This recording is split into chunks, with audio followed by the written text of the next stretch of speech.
Hey, Dr. Steve. Hey, man. Dr. Scott. Hey, man. Hey, man. Miss Tacey, if you're there. Hey, hi. This is Paul from New York, and I have a question related to cholesterol. Okay.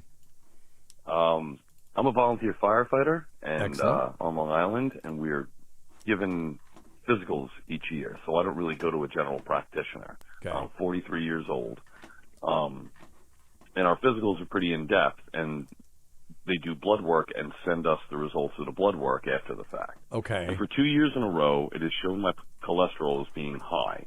Okay. Um, Write these down, Scott. I'm wondering whether it's something I should be concerned about, because they're showing the overall cholesterol is 230, Okay. and that normal is between 100 and 199. But it shows my HDL cholesterol is 86, and normal should be greater than 40, which 86 is. Mm-hmm. And my LDL cholesterol is 127, and it says it should be less than 130, which it is. Okay. Triglycerides are 83. Yeah. VLDL is 17, God and damn. cholesterol HDL ratio is 2.7.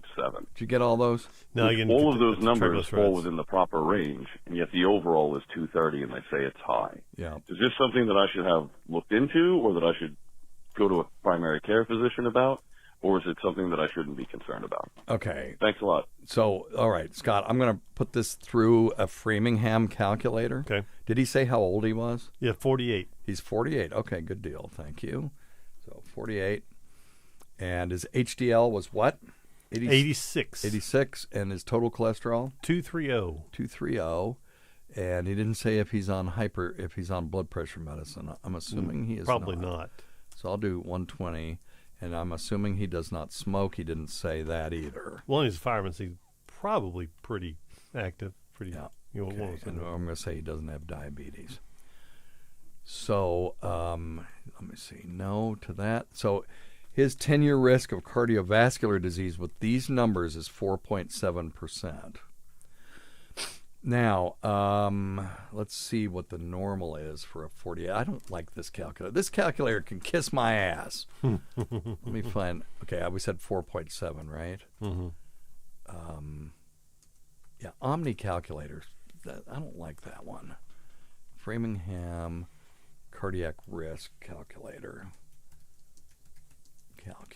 Okay, this is the one I usually use because it'll tell you compared to your normal. So, okay, 48 years. Sorry, everybody. 48-year male, non-smoker with a total cholesterol of 230 Mm-hmm. and an HDL of 86. Now, Scott, while I'm doing this, will you take 230 and divide it by 86 and then tell me what the normal is, or what that number is?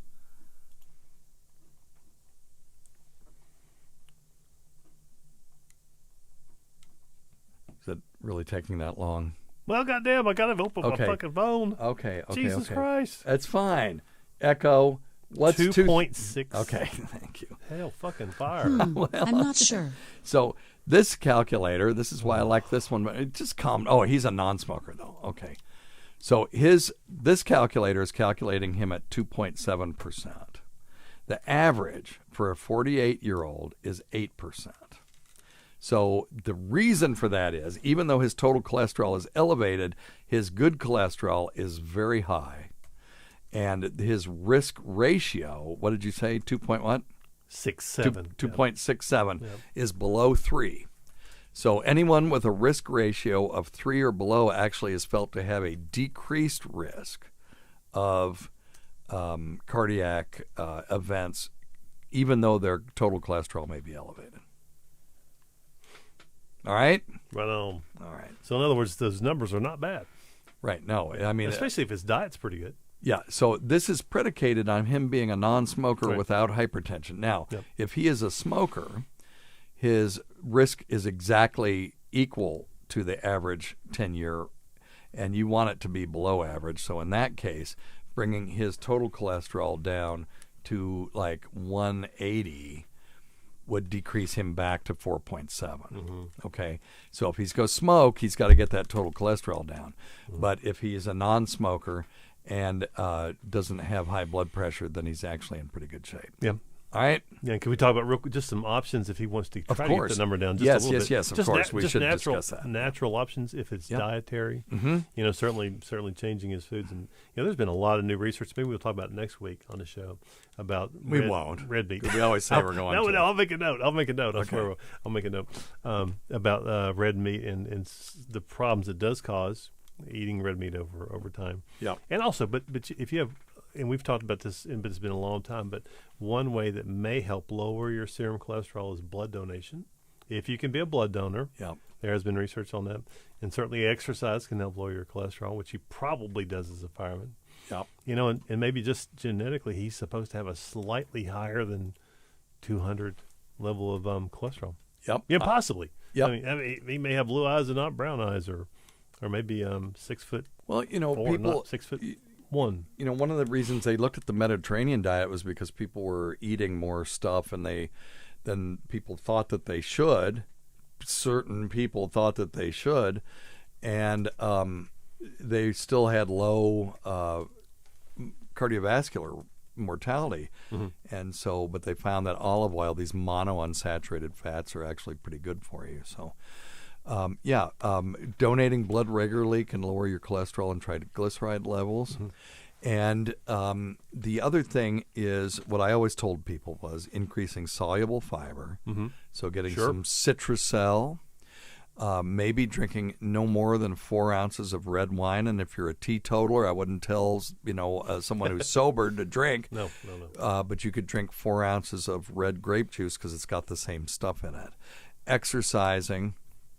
And exercising will bring up your good cholesterol.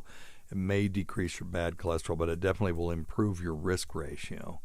And the other things that Scott said too. So there you go. Yeah, good stuff. Yeah, very good. I was afraid he was going to have like some 600, 800 total cholesterol. I know, no, it's great. It's not bad. Not terrible. Now, I'm not saying you shouldn't still have a checkup with a primary care provider at 48. You need to start thinking about that.